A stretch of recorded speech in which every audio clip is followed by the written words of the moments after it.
భవిష్యత్ టెక్నాలజీ వైపు దూసుకెళ్తున్న భారత యువతకు మరో స్ఫూర్తిదాయక దిశానిర్దేశం. ఈరోజు ఎన్ఆర్ఐ ఇన్స్టిట్యూట్ ఆఫ్ టెక్నాలజీ వేదిక జరిగిన ప్రత్యేక సమావేశంలో Microsoft India CEO Rajeev Kumar గారు విద్యార్థులతో నేరుగా సంభాషించి ఆధునిక టెక్నాలజీలో భవిష్యత్తు గురించి అనేక కీలక అంశాలను ప్రస్తావించారు. Emerging technology, cloud computing, data science, artificial intelligence వంటి రంగాల్లో విద్యార్థులు ఎలా ముందంజలో నిలబడుతున్నారు, మారుతున్న కాలానికి అనుగుణంగా నైపుణ్యాలు ఎలా మారాలి, భవిష్యత్తులో ఉద్యోగాలు రూపురేఖలు ఎలా ఉండబోతున్నాయి అనేది చాలా స్పష్టంగా ఎక్స్ప్లెయిన్ చేసే ప్రయత్నం చేశారు. ఇవన్నీ రాజ్ కుమార్ గారు విద్యార్థుల ప్రశ్నలను సంధిస్తూ సమాధానం రాబట్టే ప్రయత్నం చేశారు. ఈ సందర్భంగా ఎమ్మెల్సీ ఆలపాటి రాజేంద్ర ప్రసాద్ గారు రాజీవ్ కుమార్ను సాధారణంగా ఆహ్వానించి ఆయన టెక్నాలజీ రంగంలో చేస్తున్న సేవలను ప్రశంసిస్తూ ఇలాంటి లీడర్లు విద్యార్థులకు దిశానిర్దేశం చేసే మార్గదర్శకులని కొనియాడారు. విద్యార్థుల కెరియర్కు దారితీసే స్ఫూర్తిదాయక మార్గదర్శకం సమావేశం ఇది. టెక్నాలజీ మార్పులను అర్థం చేసుకుని ముందుగానే నేర్చుకోవడం ఎంత ముఖ్యమో ఈ కార్యక్రమం రుజువు చేసింది. మరి మైక్రోసాఫ్ట్ ఇండియా సీఈఓ గారి సూచనలు, అభిప్రాయాలు, విద్యార్థుల ప్రశ్నలకు ఆయన ఇచ్చిన సమాధానాన్ని తెలుసుకునే ప్రయత్నం చేద్దామా? మరింత కలిసి let's go. Office to cutting edge advancements in AI, ChatGPT and Android development. Microsoft has always been a symbol of progress, transformation and limitless possibilities. And today we are deeply honored and truly blessed to have with us a distinguished leader who has played a vital role in beginning these breaking technologies closer to India, who is none other than Mr. Rajiv Kumar. Sir, your leadership, your vision and your tireless efforts have been instrumental in making Microsoft's innovations more relevant to the needs of our nation. You have shown how technology can empower people, transform business and strengthen institutions like us, helping them grow, innovate and succeed in a digital era. Your presence here at NRI Technology today is a privilege for all of us. It is not every day that students have the opportunity to meet someone who has directly contributed to shaping the very tools and technologies that define our modern world. In today's fast-changing landscape, where technology is advancing at an unprecedented pace, India stands tall as one of the strongest adopters of innovation, from digital payments to smart classrooms. Especially our leader Chandrababu Naidu is far ahead when compared with others, especially in India. Thus, most fortunate for all of us, such a leader is having the innovation about the technology. From AI-driven startups to visionary government initiatives, technology has become the backbone of progress and empowerment. And at the heart of this revolution are the institutions like ours, engineering colleges that nurture young minds, preparing them to become the next generation of innovators, creators and leaders. We are equally privileged today to welcome our respected Chairman of AP Higher Education, Madhumurthy Garu, whose vision for enhancing the quality of higher education continues to shape the future of the academic institutions of our state. He is a great man and a fair and gentle man. And of course, a heartfelt welcome to our own chairman of NRI Institute of Technology, Dr. Ravindra Alapati, who born and brought up here and went to abroad, and now he did so many things to this country to serve the motherland, to serve the education, That is how we started these education institutions, for which we are all thankful to him with a big applaud.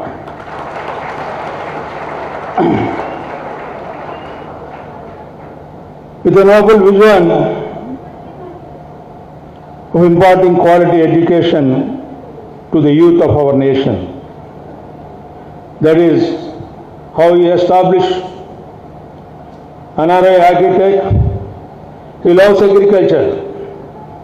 That is the reason he has been continually serving to this country in a different mode. Sir, your dedication to serving your motherland is truly not only inspiring to me, to inspiring to the society. As we begin this wonderful session, let us take a moment to appreciate the rare opportunity we have today to listen, to learn, and to connect with some of the brightest minds shaping the world of technology. And apart from that, there are a few gentlemen are on the dais. One is Mr. Sagar, who started like us by name VVIT, with the highest reputation in the state and giving quality education to the students, and also apart from that he is serving to the society. We all have to thankful to his services to the motherland. Apart from that, in every inch of my life, especially in politics, not only in politics, in each and every day of my regular life, he is the backbone of mine, who is none other than Dr. Koya Subbarao, who is running a kids engineering college in my own district. Apart from that, there are Sanjay, who is the principal, and executive director Sarath, and Tilak, and my financial manager Mr. Sitaramaya, who are helping to this institution in each and every minute and second also. Once again, on behalf of NRI Institute of Technology, I extend a warm and heartfelt welcome to Rajiv Kumar and our Honorable Chairman of AP Higher Education, Madhumurthy Garu, and Ravindra Alapati Garu, and the dignitaries on the dais, and our dear students. Let's make the most of this inspiring day and carry forward the spirit of innovations, learning and excellence that NRI Institute of Technology proudly stand for. Thank you to everyone, to everybody.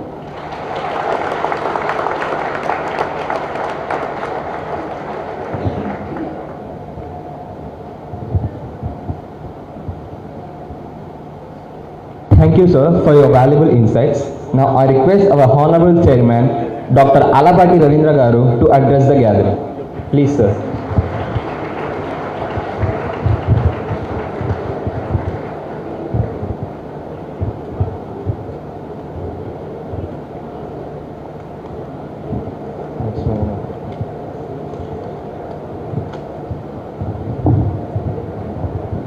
Good morning to all of you. My beloved children, esteemed guests on the floors, and Rajiv Garu, the President of Microsoft, and Madhumurthy Garu. His father is also a professor, so he is a thoroughbred professor. And Sagar Garu, he and I attended the same school, but happy to say that he is junior and more successful than me. And Subbarao Garu, Principal Sanjay Garu, and Sharat, the young CEO, Tilak Garu, and Setharamaya Garu. I am happy to be here in the midst of you. Now, the day is very special, and I can recollect several years ago, maybe 20-25 years ago, Bill Gates, the chairman of Microsoft, visited Hyderabad, and Hyderabad's ecosystem has completely changed, and now you can see what Hyderabad is. It's probably one of the fastest growing cities in the country. In a similar way, in a metaphorical way, now our beloved Rajiv Kumar Garu is visiting Amaravati, and the change in Amaravati is just starting, and 20 years from now, Amaravati will be one of the biggest cities in the world, not in the nation but in the world. And Sanjeev Kumar Garu, all appearances look that it will be 100% achievable. Thank you. Now, I just don't want to take more time, but a brief thing. The land we are sitting and standing is a bastion of rural agricultural economy. This is being rewritten or rewriting innovation and leadership of our state, that is our CM. And also in the process of stepping to the global stage with ingenuity and purpose. Presently, we are witnessing unprecedented disruption, pushing innovation frontiers through research, entrepreneurship, and vision, while staying rooted in the areas context of providing Maslow's need of safety, security, love, and esteem, the needs which we all stand for. The initial conduit for this great transformation is an organization called Microsoft, a household name rooted deep in the hearts of the people of both Andhra and Telangana. It is my privilege and honor to know the national president and leader Rajiv Kumar Garu. Our bonding is nothing more than compassion. I provide compassion in an individual way. As a doctor, I provide compassion to my patients. But Rajiv, with faceless technology, by delivering food, clothing, and shelter, and dealing with poverty in all its dimensions, eradicating the poverty and providing a better life for the next generation.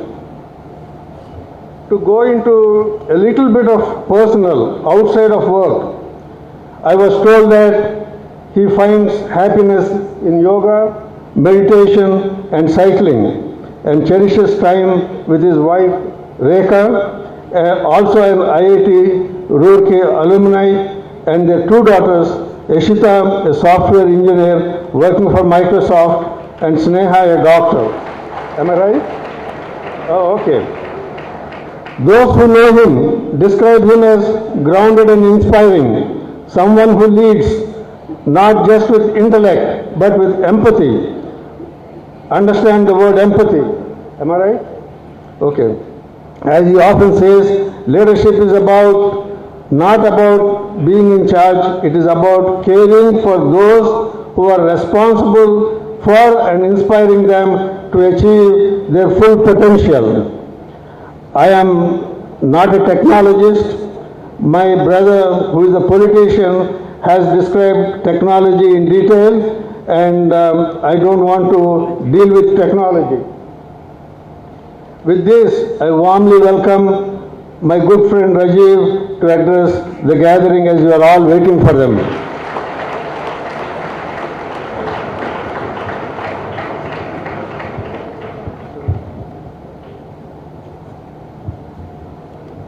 Thank you, sir, for sharing your knowledge and valuable insight.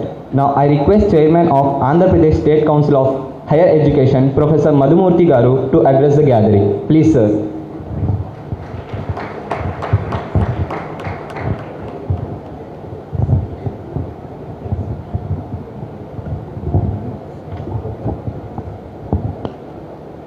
Very good afternoon to you all. Greetings from AP State Council of Higher Education. Dignitaries on the dais, Sri Rajiv Kumar Garu,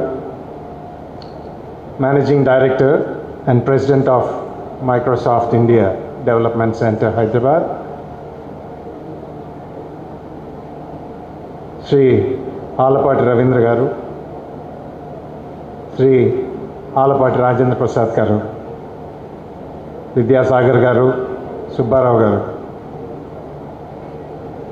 other dignitaries on the dais, off the dais, faculty members, dear student friends. It's a great day today to have such stalwarts all gathered here. Educationists who have been promoting the act of philanthropy. In addition to affording us an opportunity to make our careers, particularly in such changing times.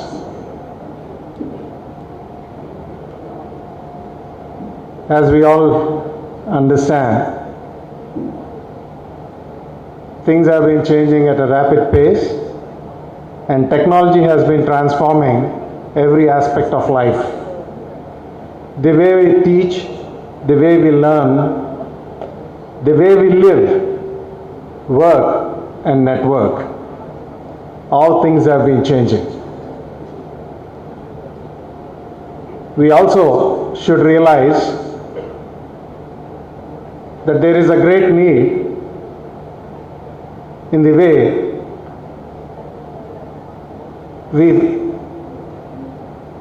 come about addressing the challenges, taking up the opportunities, and making best out of all this. In this particular context of changing times, changing trends, changing technologies, I think we as learners, lifelong learners, be it students, faculty, or the administrators, we all have the responsibility to understand what's happening and what is likely to happen, to bring those changes that would make us future ready. Today is a great day in the context of, this is my first visit to this institute, great institute, and I have great regard for my former chairman of the institute that I served, Alapati Rajendra Prasad Garu. He was the chairman of the National Institute of Technology, Regional Engineering College at that point of time when I was serving at that institute. He has been driving technical education at that particular point of time for the combined state of Andhra Pradesh. And he is driving education, and particularly with respect to the context of NRIIT, he has been making good use of his experience and opportunities to provide such sort of a forum for people to learn, to grow, to gain, and to prosper. Sir, my respects to you. And for all the philanthropists like Alapati Ravindra Garu and many more in front of me who have been doing yeoman service to the education forum. We have Rajiv Kumar here today, a true professional from the industry. He brings deep insights and great exposure and experiences of industry. we should all realize, not to belittle academics, but there are things that are also equally important for us to be successful in life. As things change, things have been changing much faster. What it was 5 years back is not what it is today. The change has been unprecedented. And the type of changes in behavior of individuals and the attitudes that we carry had also been tremendous. Some for the positive sake, and probably many for us to learn even more. In that particular context, we have to understand the changing dynamics of the economy, of the technologies that we come about. For the benefit of Sri Rajiv, I would also like to mention, sir, we as the state of Andhra Pradesh have envisioned a roadmap for the development of the state of Andhra Pradesh. They call it Swarnandhra. It's not a slogan, it's a commitment. It's a commitment for progress. As we all know, in the development of this particular state, which has been bifurcated, which has got resource crunch, the state government has been focusing on development through knowledge and innovation. Basically, it has been investing on science and technology, R&D, skilling, and digital infrastructure. These are the basic objectives with which the state has been going through. And it tries to transform the aspirations of the people by accomplishments through education, entrepreneurship, and inclusive development with technological excellence. These are the objectives that the state has framed for itself. As I have already made a mention, we are undergoing a resource crunch, but we have a progressive government, and not only a progressive, but a visionary, with a visionary drive. In that particular sense, this is the place, a happening place. The Chief Minister, the visionary Chief Minister, has come up with the Quantum Valley Declaration, and we are expected to have the Quantum Valley initiated by 2026 Jan. And I know Microsoft is a partner coming up with its own contribution to the the Quantum Valley.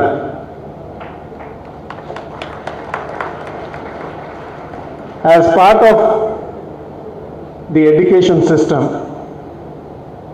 all the technical educational institutions have now taken up the responsibility of preparing those professionals into quantum technologies. Quantum has been heard of, but not many have known what quantum technology happens to be. Until recently, when our Honorable Chief Minister has come up with the declaration, now it's a street talk here in Andhra Pradesh. We have been able to come up training our faculty, almost 700 of them, on quantum technologies. We have also been able to come up in our curriculum revision to introduce quantum as minor subjects, trying to prepare or train ourselves on various activities. In fact, the hackathon that we have conducted on quantum technologies has imbibed a lot of enthusiasm on all campuses. There are about 3,000 teams that have participated with more than 20,000 people exposed to quantum technologies. Students have never been taught what quantum is. It was self-learning that brought them to address 10 problem statements that have been prepared. The service that is being rendered by these technical institutions could be understood by the type of preparation that they are offering to the students, the encouragement that they provide. Sir, I bring to your notice that we look forward to several such initiatives where now Wiser is helping us to train some more. From 5th of November, there's a free program commencing on quantum technologies. I bring to the notice of all here, faculty as well as students, please enroll yourself for this program being offered by Wiser. Wiser stands for Washington Institute of STEM, and so please go ahead registering for this program. There is also a program being planned from NPTEL and SWAYAM in the month of January. By the time of March 2026, we need 100 use cases minimum. We are going to launch a portal on quantum technologies, which will host the algorithms on quantum technologies. As we know, there is already a portal known, a global portal known as QAZ, Quantum Algorithms Zoo. A similar sort of a portal is being planned, which would be launched very soon. Sir, in this particular context, your presence here today addressing a very relevant topic of the technological trends and to prepare the future-ready students would be so very relevant to give insight to what is more necessary and what education is to be imbibed in these youngsters. So this has a very relevant aspect of not only initiating several collaborative mechanisms, but also to have a major role of thrust on areas that we need to focus and prepare so that Andhra Pradesh would be a leading factor in all courses of development as we had been known for software development. In quantum technologies, we are going to be the global hub, the capital of quantum global hub. This is the promise that we have made, and we are going to come up with some such sort of mechanisms. We also request your support in this context to various institutions offering these programs. And I take this opportunity to thank the organizers for giving me to be with you all today at this function and to raise certain concerns that we have about the growth, about the focus that we need, and also the attention not only the students but the institutions and the faculty need to pay attention for. There are going to be several changes that are likely to come. As you know, we have our ministers going around, somebody in Australia, somebody in UAE, looking to fetch us opportunities, to create such challenges for us. Let us be prepared. Jai Swarnandhra, Vikasit Bharat Jai. Thank you.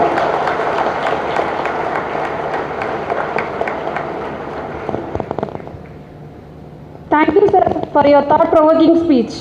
Coming to Microsoft, what can we imagine this world without Microsoft? Not even the speech. Indeed, this speech is drafted by data obtained from Microsoft Bing Search in a Microsoft Edge browser with the help of Copilot and drafted in Microsoft Word and printed using Microsoft Print. Perhaps imagining a world without Microsoft is like trying to imagine a world without the widespread influence of technology. Building on foundation laid by Bill Gates and scaled by Satya Nadella, Rajiv Kumar is accelerating Microsoft impact in India. As Microsoft legacy continues, from Bhaskar Pramanik's roots to Rajiv Kumar wings, from Microsoft evolved with ease, from code to cloud, from Office to 365, from Microsoft Windows to today's Azure Sky, and from software license to cloud subscriptions. We cordially invite Mr. Rajiv Kumar Garu to share his insights and expertise on latest innovations. Video first. You do the video first. This is a video. Yeah, this is good. We'll start the video.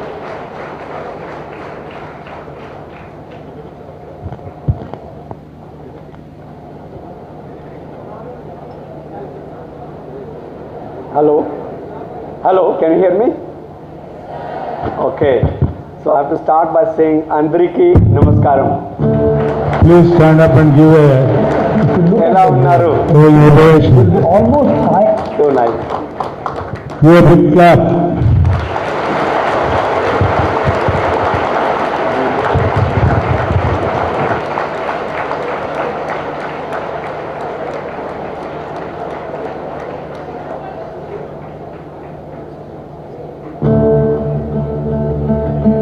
If you look at the world, in 3 years, there will be almost 5.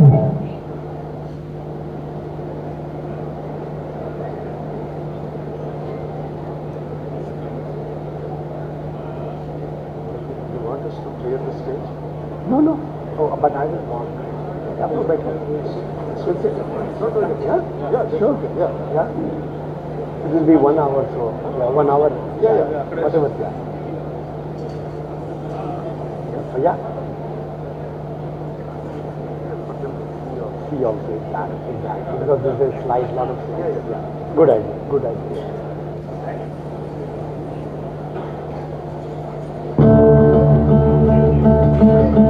Nations to the whole planet, and I am a living example of that, so I'm going to talk about that for next 50 minutes and share what does it take for you to benefit from technology. Who do you need to be, and what did I learn?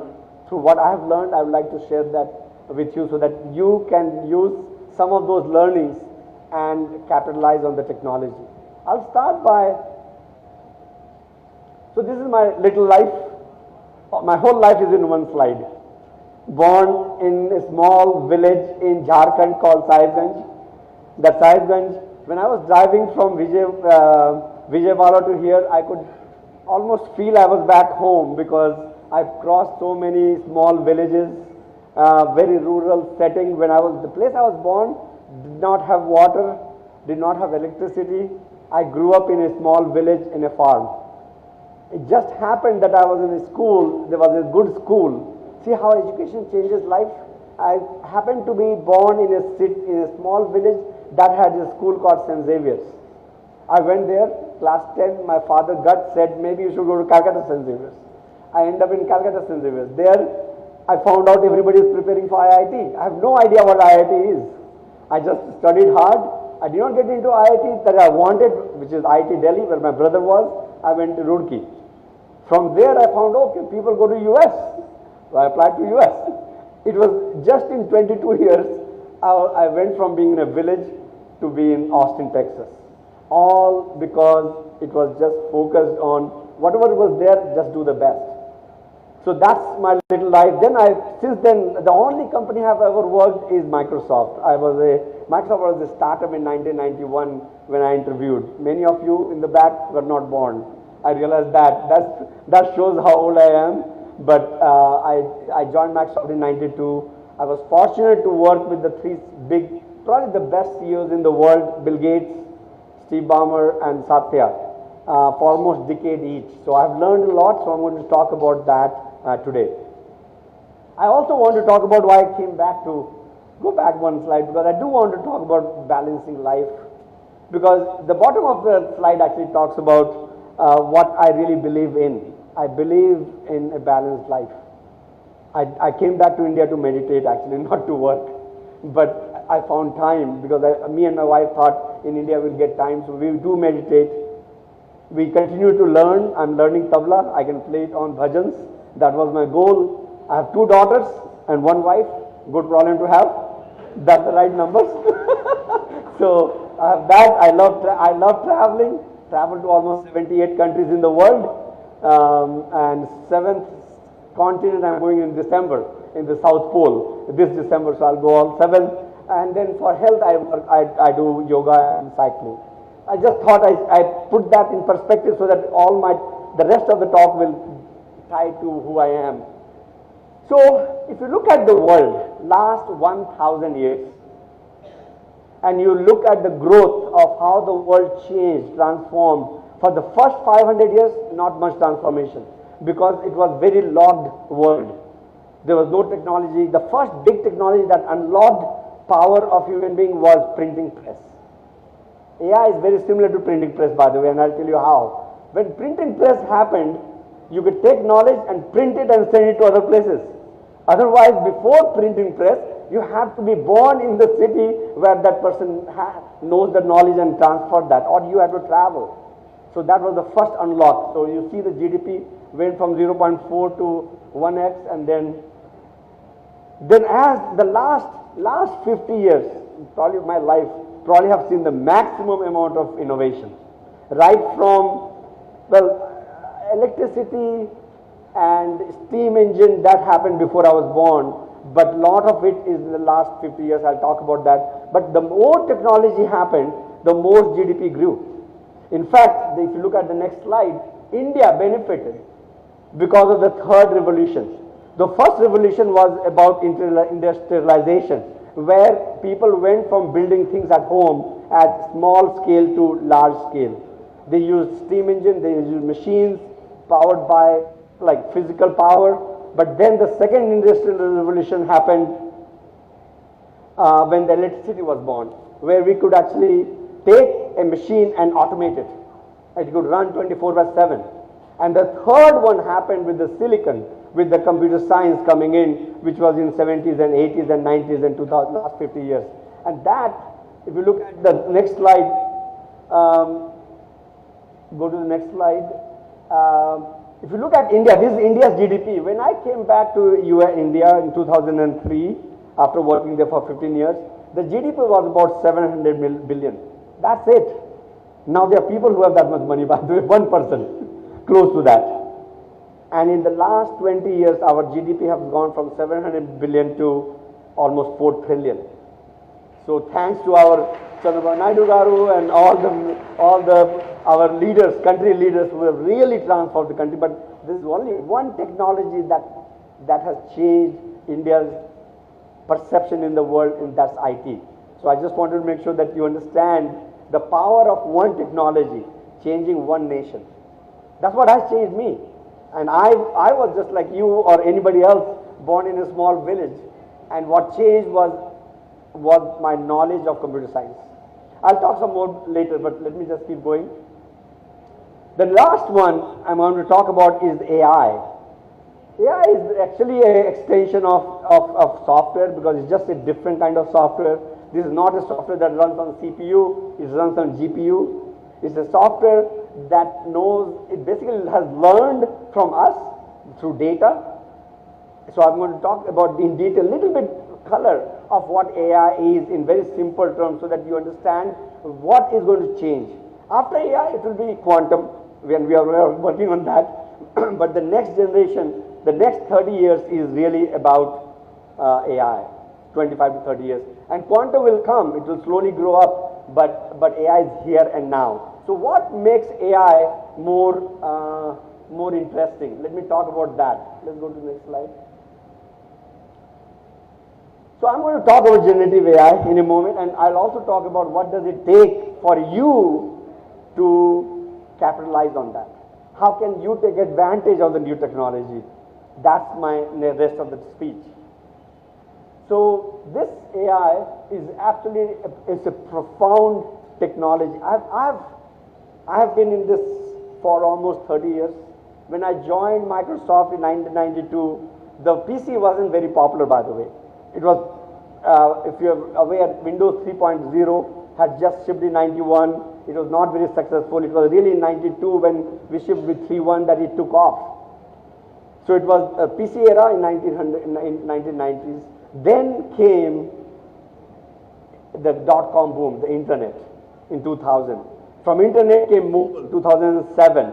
From that came the cloud in 2015. So these are the technology that really has helped. With AI, go back.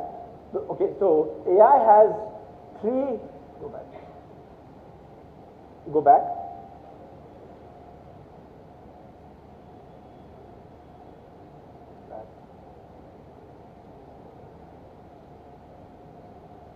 Okay, front. There's one slide missing. One more. Yeah. So AI has, why is AI being called this transformative thing? There are three things. It's as simple as three things. Number one thing is AI, first time ever in the history of mankind, AI understands us. Till AI, this generative AI was born, we had to understand AI. We had to understand technology. We had to understand what command to put. My mom, my sister could never do it. First time ever, the software understands human being. You can talk in your language and it can respond in any language you want. That's the number one difference. The second is it has reasoning engine. Reasoning engine meaning, let me just go to each slide, and then the memory is it will learn who you are. So the first one is, go to the universal interface. Go back one line. Yeah, this one. This, as I was saying, basically, you can talk to any language and it will understand you. You can say, I will talk in Hindi, you respond in English. It will do that. Anything, and it can actually have a conversation. It has learned from the data, all the internet data, every data on the planet that we had, we have fed it. It takes almost 6 months to teach. It's like kids. It learns from us. Kids learn from us, right? We tell them, don't do this, do this.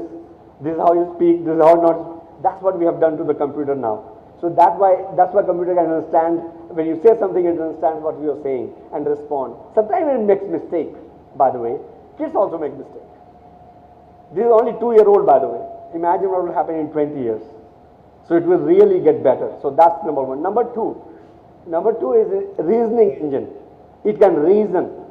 If you tell something to do, it will figure out, like, I don't have the example here. If I say calculate from here, distance from Earth to Moon, it will figure out 2 or 3 ways to calculate and tell you these are the different ways, but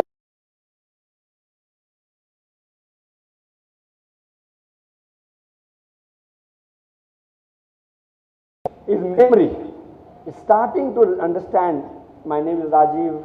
I live in Hyderabad. Sometimes I visit in Seattle. So when I say tell me the best, whatever your favorite food is, MLA dosa or whatever it is, knowing where I am, it will tell me. It knows that I like this kind of food. It knows I am in Seattle right now, and it will tell me Seattle address, not Hyderabad address. But when I'm traveling to Vijayawada or to Guntur, it will tell me. It knows I'm in Guntur. He will tell the system will tell the Guntur addresses to go to. Sankaralai, right? That's okay. So anyway, so my point, these are the 3 key difference of this new technology that you have to understand. Now, it is absolutely having impact on everything. Education. There are teachers who are taking an education institute like this. You can actually, of course, as a student, you can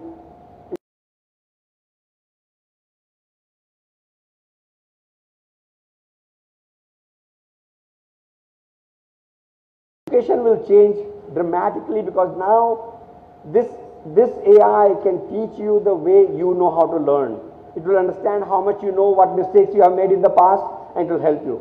Healthcare, being able to, I know my friend Dr. Ravi will tell me that you can't replace doctors, and I agree, we can't replace doctors, but it will assist doctor.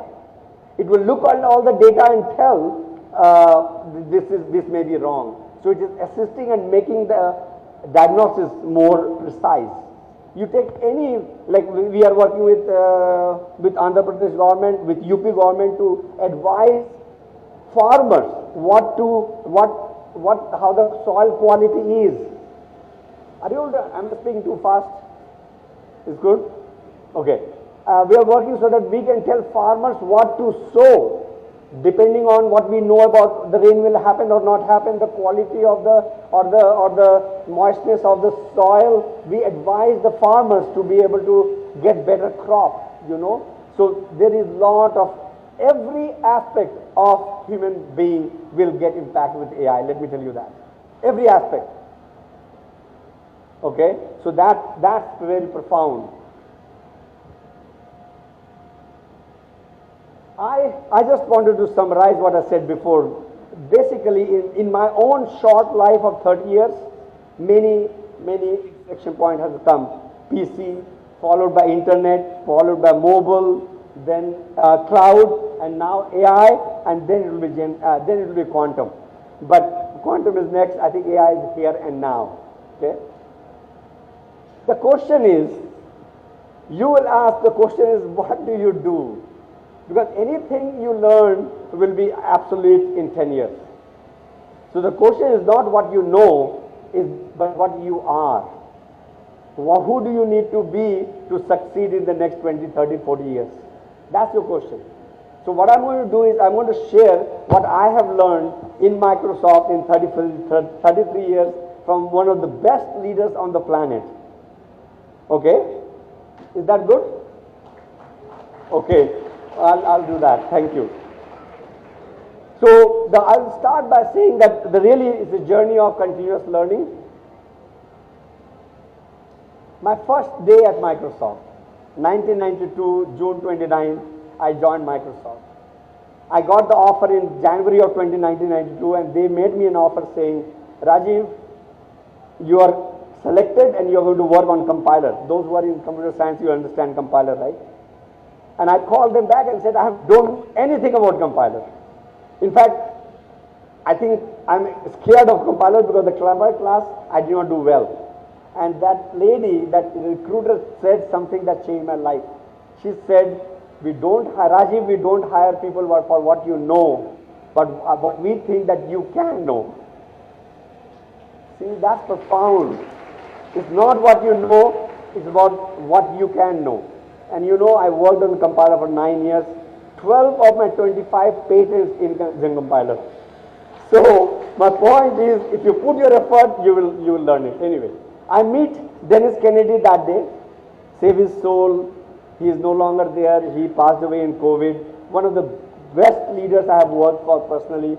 So on June 29th, he takes me around. The Microsoft was a small company, but it's a startup, like 4,000 people. People were saying, why are you joining Microsoft? It's such a small company. It's no good. Go to some other company. But still, I joined Microsoft because they grilled me. They interviewed me 8 times. They asked me the hardest question. And I thought, these people really know something. I need to work with them. So I joined them. But I had 2 jobs. I know this is not in the book, but I'll tell you the story. I had 2 jobs. Microsoft, Schlumberger. Oil company, $60,000 a year. Microsoft, $29,000 a year. I chose Microsoft. You know why?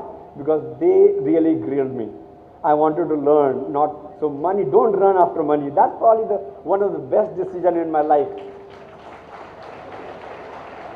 I think I have to correct myself. Second best. The first was to marry my wife in my class.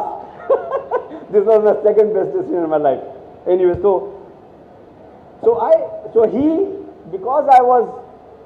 I remember in 22 years I went from village to Redmond, and I met these people who were world-class software engineers.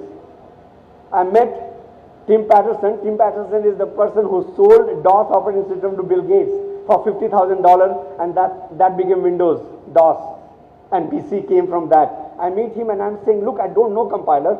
They put me in this compiler team. All these people are PhDs in compiler. What do I have a chance to succeed in this place? They fire me, you know. He read that fear in my face, and at the end of the class of the day, he came back. Dennis Kennedy said, Rajiv, you know, all of these people are very smart. I think you are also smart, but but I'll tell you how to succeed. And I was saying, please tell me, because I think that you will fire me after 1 year, because in front of these people, I have nobody. He said something that changed my life. He said, the way to differentiate, everybody is smart, Rajiv, but the way to differentiate is to work hard. That sentence changed my life. I did not look back. I worked 16 hours a day for many years until I got my first promotion. Then I realized after 1.5 years, I said, okay, I can fake it. they haven't figured out that I don't know. But anyway, so that's, work hard is important.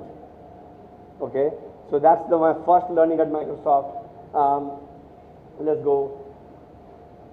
The second, I'm now going to get to the meat of my presentation. What did I learn from 3 CEOs?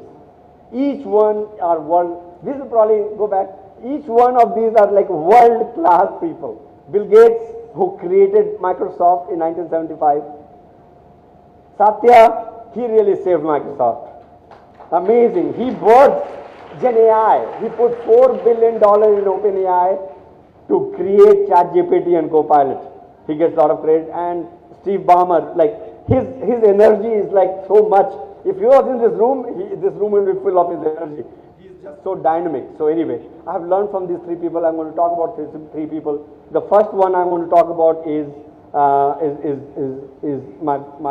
my inspiration, Bill. This is a picture from last year. He came to Hyderabad for 25th anniversary. So I was the pleasure to host him in Microsoft Hyderabad for 1 day. Next. Okay. The 3 things I learned from him is first is making decisions.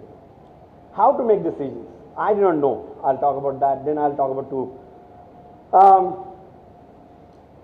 So I'll tell you a story. I became a manager in 1999, and I had 2 people. I was a compiler. I told you I was in part of the compiler team, this technology team, and I had a young woman writing some piece of code, and I had hired a very senior person from the industry, John Hamby. And so she is, like this lady was Sue Chang. She said, Rajiv, I'm going on vacation. I'll come back and finish this piece of work. No issues. I'm going for 2 weeks. I said, okay, great. I told John, the other person, that she was working on this part. He said, I know this area, I'll do it. So I told, on Friday, I tell Sue, look, you go, have fun. You deserve to take a break, 2 weeks, have fun. But John is going to finish this project, and you can come back. She said, no, don't do that. I'll come back and finish.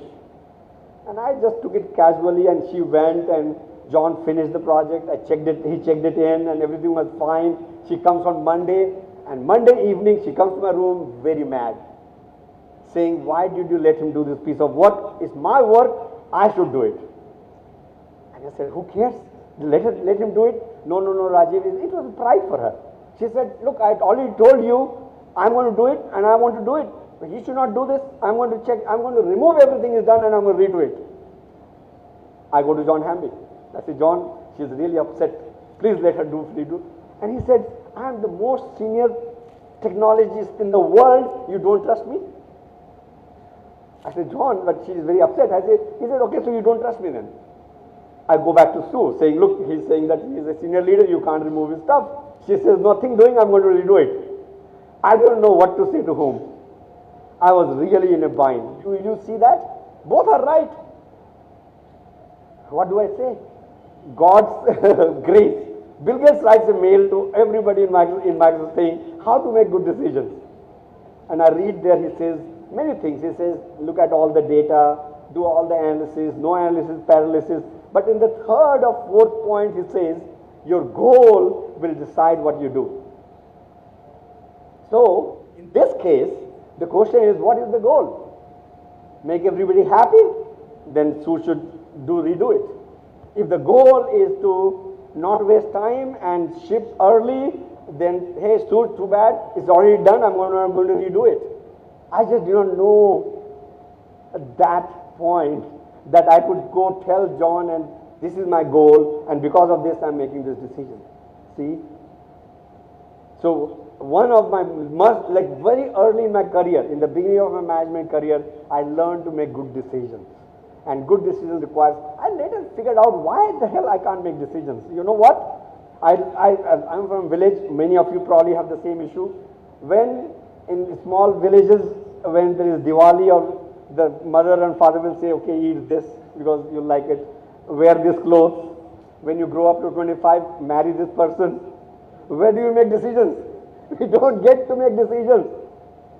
So learn to make decisions, make good decisions. And I have put some points. Look at the goal, look at the data, avoid analysis paralysis, but you have to develop that competency of making good decisions. Because decision changes everything. Okay? One decision can change your life. So anyway, so that was my first learning. The second learning from Bill was thinking long term. He always thinks long term. He always thinks, like I remember the day he was retiring, they had invited some people for his going a fairway dinner, and I was there. He was there, and I asked, oh, so you are quitting Microsoft, you are going to do this philanthropy, you have a lot of money, so you'll spend the money. And he said, he did not talk about money at all. What he talked was very phenomenal thing. He said, Rajiv, I've looked at all the data in the world, and there is 3 or 4 diseases that kills the early on, and those diseases are TB, HIV, malaria, all the disease that is outside of developed countries. Because if it was developed countries, they would have invented, they would have figured out a cure. But all these issues are Africa and Asia problem. So I'm going to work on those issues. I'm going to go invent technology that can invent the medicine to solve this. See, what he was thinking is not short term, I have money and I'm going to distribute money. Nothing like that. It was about long term. In long term, how do I have impact on the planet? That is something that you have to develop. And I think that I see that long term thinking here, by the way. You really are thinking long term of how to create universities that will change the state and the place.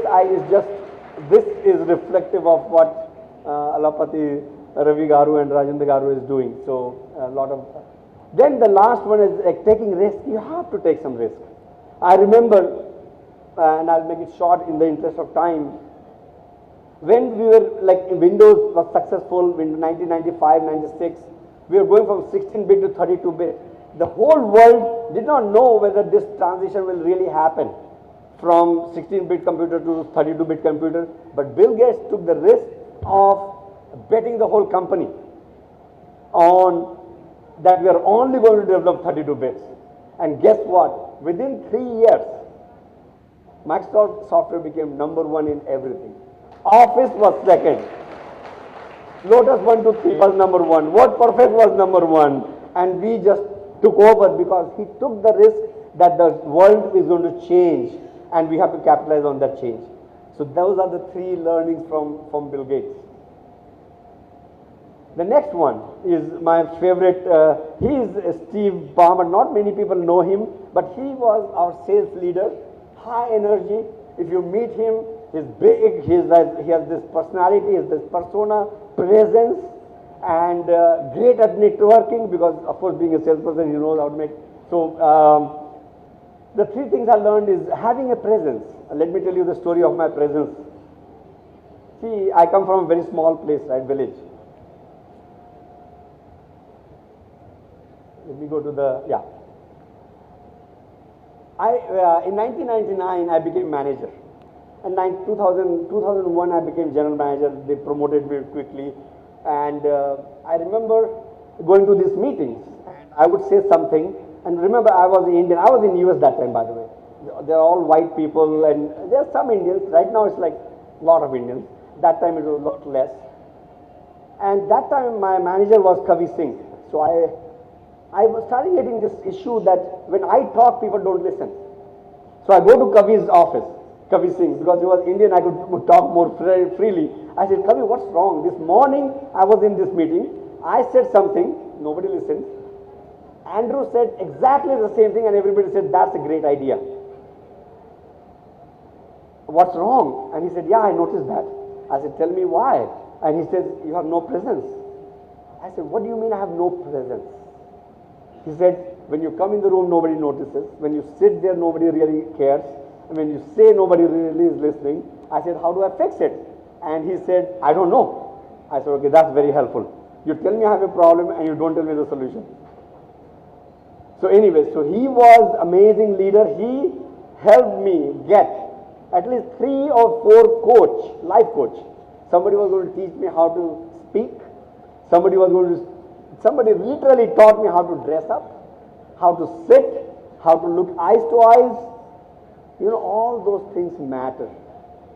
How you groom yourself, how you dress yourself, how you speak, the language you speak, the words you use, all those things matter. And those are learned abilities. Nobody is born with that. You all have to put effort to create your presence. Do you get it?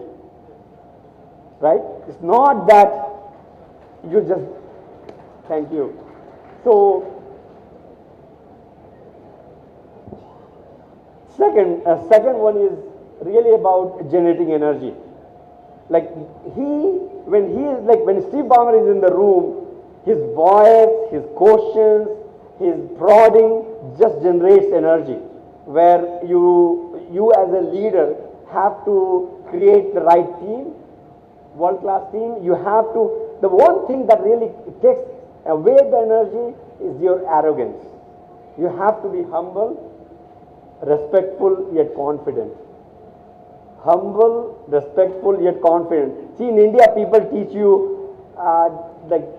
like they say, don't talk to elders too much, don't look in the eyes. No, you should listen respectfully, but also say your point of view. If you don't put your point of view forward, then they will think you are passive aggressive or you don't have a point of view. Even if you are thinking some good ideas, you have to speak up, is the biggest learning I have had. You have to speak up in a humble way, not arrogant way, it's my way only, but you have to speak in a way that is more humble. Networking is something I have learned from Steve. See, networking is being able to knowing people around you, right? And I know most of you are students. You have networking built in because you are all friends. You are in the same class all the time. But once you get to college, get out of college, you are working. You have to put effort to know people who can help you and learn from them, right? So I'm not going to talk too much because this may not be very relevant. My most favorite CEO is Satya. He is the one that he is from here, by the way. He is from AP. His dad was an IS officer that served these areas. I'm sure he was stationed in Guntur and Vijayawada, Anandpur, I know for sure. So he's just, I have worked for Satya for 5 years. I came to India because he said, maybe you should go and check out India and see if there is something we can do there.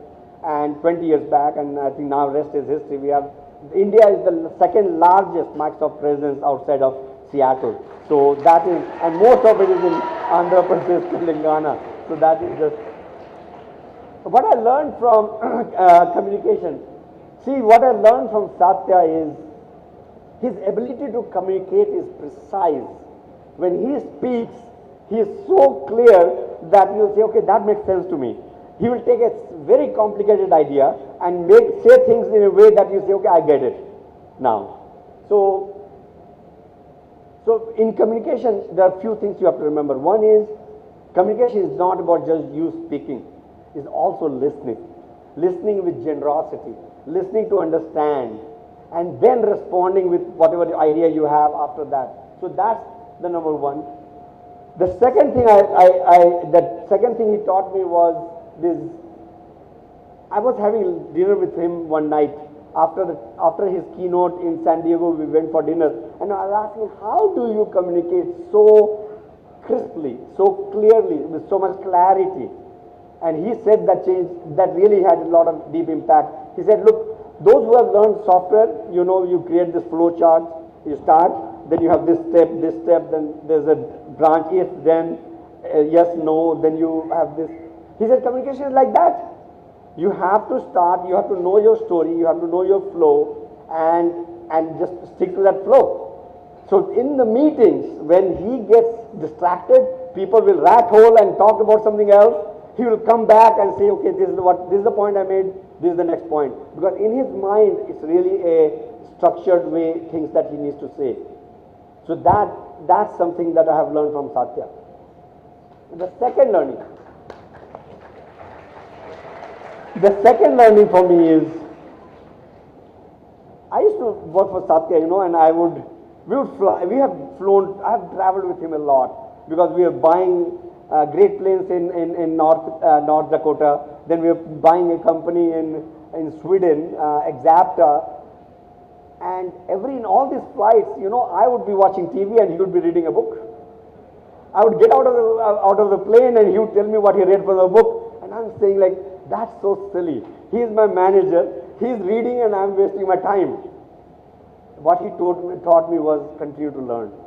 He read stuff, he synthesized stuff, he shared that with me, and then I remember telling Satya, I really need to start reading books again.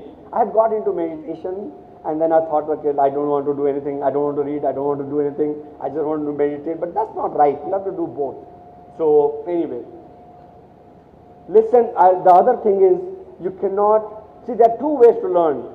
Either you can make mistakes and learn, or you can listen to others and learn. And reading book is just listening to others because somebody else says idea. But the point is that not only when you are in college. Vijayasagar and Dr. Ravi Alapati, Dr. Koya Subbarao.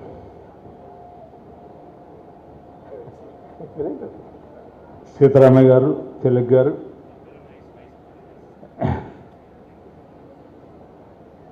How do you feel?